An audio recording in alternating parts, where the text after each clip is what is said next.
The worst fire in the history of the Big Cypress National Preserve. That's how the National Park Service is describing this blaze, which has already consumed over 1/6 of the entire park, almost 110,000 acres. The fire today consumed 6,000 acres with no end in sight. Well, the fire inside the preserve has surpassed the 100,000 acre mark, and the objective right now is just to try and contain it, keep it away from structures, keep it away from the highway if possible. You having much luck doing that?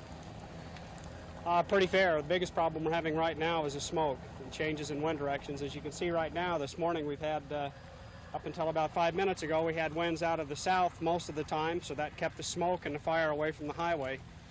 And right now it looks like they're coming almost straight east, and we're threatening this area of land across the road here is being threatened by sparks coming across the road.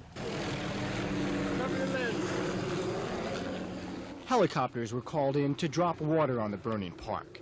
Firefighters ran to contain falling cinders, trying to keep the fire from spreading. To be perfectly honest, the only thing that's going to put it out is rain, and it all depends on when the rain comes. Until then, all we can do is protect life and property around the fire. We can't stop the fire itself. There's just no way. Firefighters here say that perhaps only the forces of nature will be able to contain these flames.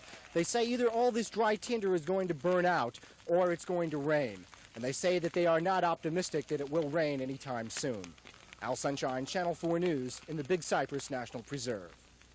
The good news is most South Floridians are voluntarily complying with water rationing. Officials say they've found few violations.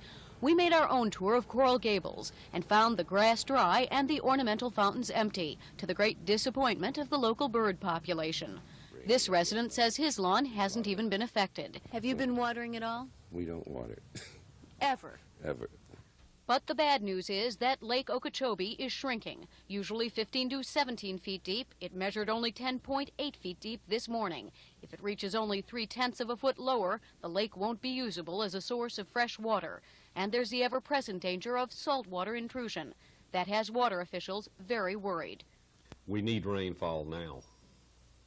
And if we don't get it in the next few weeks? Then I'm sure that the district will act to increase the water restriction from its present 25%. That could mean as high as a 50% cutback, and some water-dependent companies are already hurting. The long arm of the drought reaches some businesses you might not have expected, like John Gill's lawnmower service. Normally, around this time of the year, this warehouse would be completely depleted. Well, it's a lawnmower shop. When it doesn't rain, the grass doesn't grow. John Gill is only one of countless merchants affected, and the drought now threatens bigger businesses.